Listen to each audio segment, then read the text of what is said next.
Mesdames, Mesdemoiselles, Messieurs, bonjour. De moins en moins d'espoir de paix au Vietnam pour Noël, à quelques détails près. Américains et Nord-Vietnamiens n'ont pu se mettre d'accord, se renvoyant mutuellement la balle. Les négociations, toutefois, ne sont pas rompues. Cernan, Schmitt et Evans se sont arrachés la nuit dernière de l'attraction lunaire. Apollo 17 revient actuellement vers la Terre, tout va bien. Fin aujourd'hui du 20e congrès du Parti communiste, M. Waldeck-Rochet demeure candidat au comité central malgré sa maladie. La résolution de politique générale déclare « Le programme commun de la gauche ouvre la voie au socialisme en France ». Nous reviendrons tout à l'heure sur ces titres, mais nous allons ouvrir notre journal et le fermer d'ailleurs par le sport. Commençons par des images de ce matin, bienvenue à 4 jours de l'hiver, celle du slalom de Madonna di Campiglio. Que s'est-il passé ? Jean-Noël Augert n'était pas au départ. Pourquoi ? Oui, eh bien Jean-Noël Augert finalement ne s'est pas présenté au départ de la première manche de ce slalom. Il s'estimait insuffisamment rétabli après sa blessure de Courchevel. C'était bien sûr un handicap pour l'équipe de France, une équipe de France assez discrète, il faut bien le dire, depuis le début de la saison. Le slalom pourtant c'est une spécialité qui réussit en général assez bien aux Français, et un Français aujourd'hui s'est bien distingué dans cette épreuve, c'est Claude Perrault. Il faisait un temps merveilleux à Madonna ce matin, mais il a fallu repréparer les pistes au dernier moment avec de la neige fraîche, une piste ensuite arrosée qui a gelé, était extrêmement dure, on peut le voir sur ce document. Les départs des deux manches ont dû être retardés d'1 heure et au moment où nous parlons, la deuxième manche n'est pas encore totalement terminée d'ailleurs. On connaît quand même le vainqueur de ce slalom, il s'agit de l'Italien Piero Gros qui a réussi une deuxième manche assez stupéfiante en 50 secondes, 57 centièmes et cela il y a quelques instants à peine. Il a dominé de 7 centièmes de seconde, le grand favori qu'on voit ici, c'est l'Italien Gustavo Toni, 2 fois vainqueur de la Coupe du Monde, champion olympique de géant et médaille d'argent en slalom. Et dans ce slalom, un bon résultat quand même pour les Français. Claude Perrault s'est classé 5e. 5e, derrière dans l'ordre Piero Gros, Gustavo Toni, Christian Norotter et Bob Cochrane. En dehors du ski, quelles sont les épreuves sportives importantes de ce week-end ? Oui, eh bien, le Cross du Figaro, je crois que nous en parlerons tout à l'heure à la fin de ce journal. Il faut signaler en basket 3 résultats importants hier soir. Berck, le leader, a gagné à Nantes 78 à 62. Villeurbanne a gagné en déplacement à Antibes 89 à 81. Et Caen a remporté une nouvelle victoire devant Nice 94 à 90. Et cet après-midi, un match capital entre les dauphins de l'AS Berck, c'est-à-dire Bagnolet et Vichy. Et en football, une rencontre au Parc des Princes ? Oui, une rencontre intéressante au Parc des Princes. Et puis surtout, Nice, le leader, va se rendre aujourd'hui à Valenciennes. Sa position risque fort de s'affaiblir en cas de défaite, car Nantes traverse actuellement une période euphorique et les Nantais ne sont plus qu'à 4 points du leader niçois et ils reçoivent aujourd'hui le Restart. Et puis un résultat d'hier, Rennes et Sedan ont fait match nul 1-1.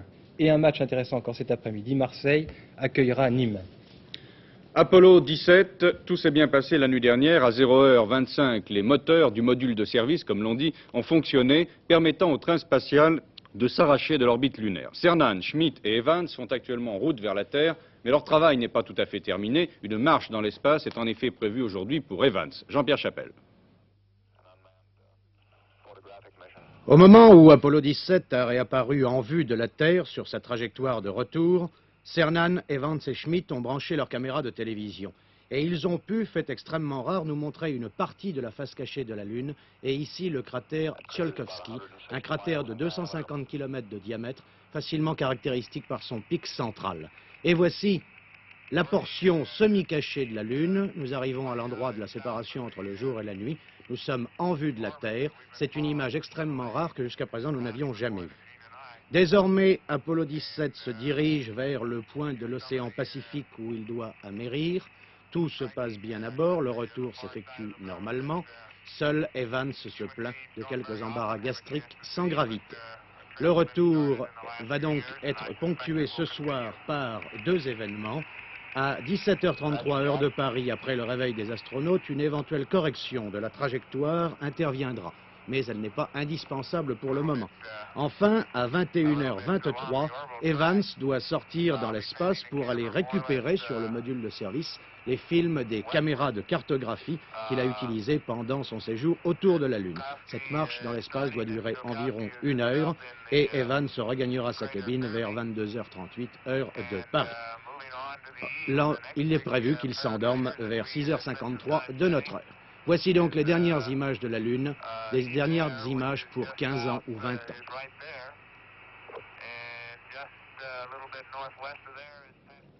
Les missions Apollo sur la Lune sont donc terminées et notre mouvement de libération pour la femme n'a certainement pas manqué de constater qu'aucune américaine n'était allée sur la Lune. En fait, une seule femme, la soviétique Valentina Tereshkova, a voyagé dans l'espace. Mais on dit à la NASA que cette discrimination ne saurait durer et l'on s'efforce actuellement de réaliser un costume spatial pour les femmes, ce qui n'est pas si facile, paraît-il. Le Vietnam, quelle désillusion hier soir lorsque M. Kissinger a pris la parole à Washington devant les journalistes. Il va parler, donc c'est l'accord pour le cessez-le-feu, pouvait-on espérer? En effet, le négociateur américain est généralement très avare de ses déclarations. Mais non, un certain nombre de détails font encore échec à la négociation, mais heureusement celle-ci n'est pas rompue, Claude Brovelli. Non, mais tout est paradoxal dans ce nouveau rebondissement des pourparlers sur le Vietnam. En tout cas, il faut le dire, la déception a été plus grande que la surprise. En révélant hier soir à la télévision américaine le seul point qui empêche l'accord d'être signé, M. Kissinger a bien précisé que la plus grande partie de l'accord était en tout cas déjà acquise. Alors quel est cet obstacle? Il peut paraître mineur.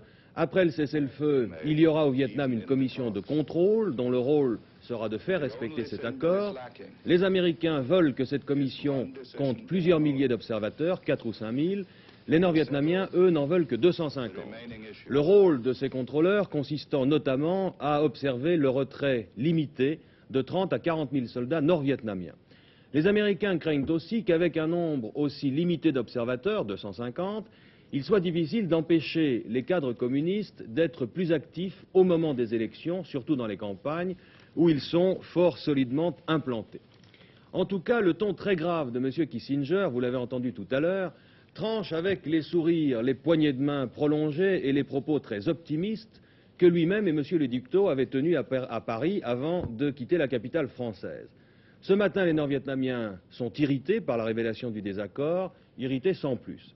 À Saïgon, on respire un peu et l'on dit en gros ceci: vous voyez bien que l'on ne peut pas signer d'accord avec les communistes, ce n'est sans doute pas l'avis du président Nixon. Il y a enfin cette trêve qui devait être observée pour Noël. Le sera-t-elle? Maintenant que le président Thieu a proposé qu'elle se transforme en cessez-le-feu, rien n'est moins sûr. Si la paix au Vietnam est sans doute toujours proche et en tout cas inéluctable, rien ne permet plus d'affirmer qu'elle se produira sans accroc grave. La semaine politique, économique et sociale. Demain et mardi, 30 ministres seront réunis à Bruxelles pour 3 conseils différents, ceux des affaires étrangères, de l'agriculture et des transports. Toutefois, ces sessions pourront être troublées par la grève des fonctionnaires européens qui se poursuit maintenant depuis une semaine et donc par le manque d'interprètes, indispensable pourtant puisque 9 pays participent aux réunions. En France, ce sera les derniers jours de l'Assemblée nationale élue en juin 1968. La fin de la session d'automne marquera celle de la 4e législature de la 5e République. L'on connaîtra cette semaine, d'ailleurs, de la bouche de M. Messmer, les dates des élections législatives. M. Giscard d'Estaing, de son côté, va poursuivre son action contre la hausse des prix. Il va recevoir les représentants des organisations de consommateurs et il va s'adresser au Conseil économique et social. Mercredi, M. Messmer donnera au préfet de région les instructions pour faire répercuter la baisse des taux de TVA à partir du 1er janvier. Après l'accord signé hier à la SNCF, d'autres négociations vont s'ouvrir. Mardi pour la fonction publique, mercredi, nouvelle rencontre entre le patronat et les syndicats de la métallurgie parisienne. Enfin, mardi, M. Georges Pompidou va se rendre à la frontière franco-belge pour inaugurer avec le roi Baudouin l'autoroute Paris-Bruxelles, puis il prononcera une allocution à Valenciennes. Et jeudi, ce sera son Premier ministre qui visitera la région Poitou-Charentes et qui prononcera lui aussi plusieurs discours. Aujourd'hui se termine à Saint-Ouen le 20e congrès du Parti communiste. Le nouveau comité central sera désigné. Le secrétaire général, Waldeck Rocher, demeure candidat malgré sa maladie. Sur place, Jacques Hébert. Eh bien, Jean-François Robinet, je puis vous le dire, à l'instant, c'est officiel, Georges Marchais, le nouveau secrétaire général du Parti communiste français. C'est le comité central élu ce matin qui en a décidé. Et vous entendez les ovations qui saluent cette nouvelle. Ce matin, c'est par l'adoption d'un appel aux Français qu'a commencé la séance. Appel présenté par Gustave Ansart. Écoutez. plus le Parti communiste français obtiendra de suffrages aux prochaines élections législatives, plus nombreux seront ses élus, plus solide sera l'Union pour réaliser le programme commun. Votez pour ces candidats dévoués à la cause du peuple. Faites se lever l'aube d'une France pacifique, libre et heureuse, la France du printemps démocratique, la France en marche vers le socialisme. Après l'adoption de cet appel, c'était ensuite l'élection du nouveau comité central. Le comité central, c'est en quelque sorte le parlement du parti. Comme on s'y attendait, cette élection s'est passée sous le signe du rajeunissement et de l'élargissement des cadres du parti. 10 militants âgés quittent le comité central, 21 jeunes y rentrent, dont 6 femmes. Le comité central comprendra désormais 118 membres. De ce comité émane le bureau politique, gouvernement du parti si vous le voulez. Là aussi des changements, on note le départ de François Billoux et Raymond Guyot et d'autre part l'entrée de 3 jeunes militants. Et puis c'était l'élection du nouveau secrétaire général, pas de surprise non plus, c'est Georges Marchais qui remplacera désormais à ce poste M. Waldeck-Rochet, gravement malade depuis 3 ans. Et l'annonce de cette élection a été marquée par une véritable ovation de la part des 1300 délégués de ce congrès. Voilà, dans quelques instants, ce sera l'allocution de clôture de Georges Marchais, le nouveau secrétaire général du Parti communiste français. Jacques Hébert, au 20e congrès du Parti communiste français.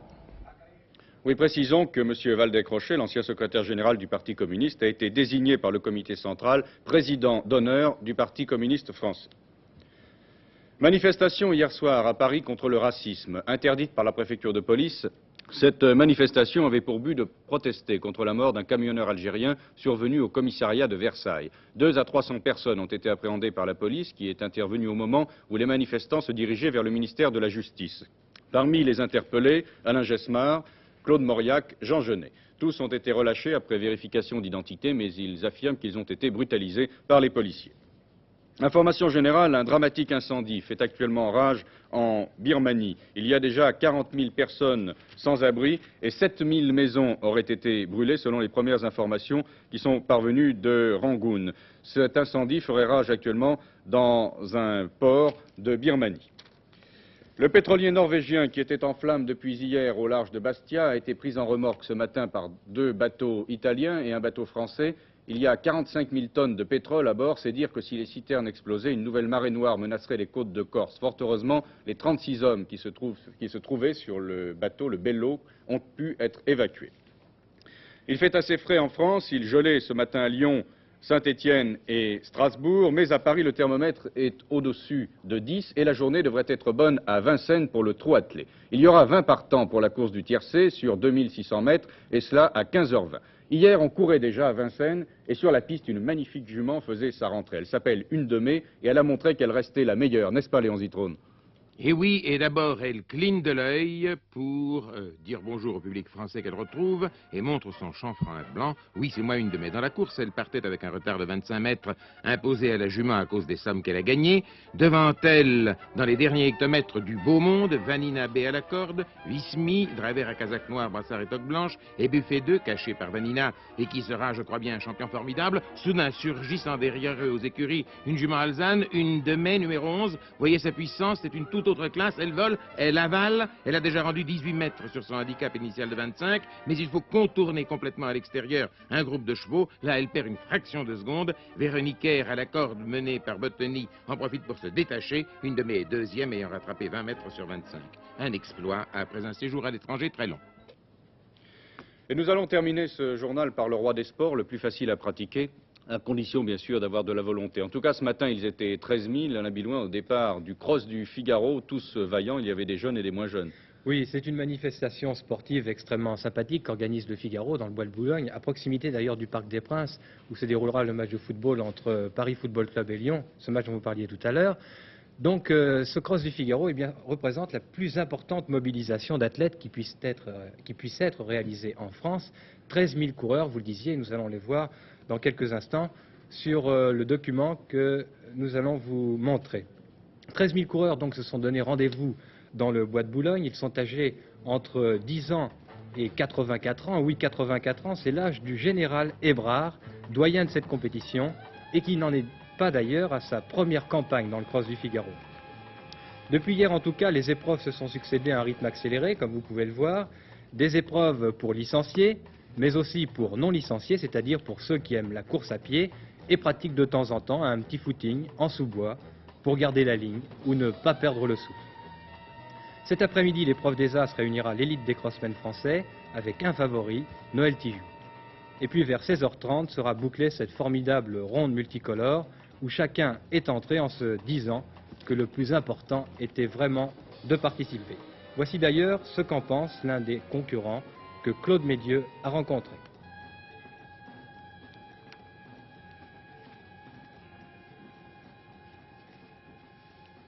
Vous participez au Cross du Figaro régulièrement? Non, c'est la première année. La première fois que je participe au cross, c'est mon premier cross aussi. Pourquoi participez-vous à ce cross? Parce que l'année dernière, j'ai un ami que vous connaissez certainement, Jean-Pierre Cassel, qui m'en a donné l'idée. Est-ce que le parcours est difficile? C'est-à-dire le parcours n'est pas très difficile, il est très rapide. J'ai vu que mon temps n'était pas trop mauvais pour un vétéran, je fais partie des vétérans. Eh bien, notre journal est maintenant terminé. Notre prochain rendez-vous d'information à 19h45. Nous vous souhaitons tous un bon dimanche.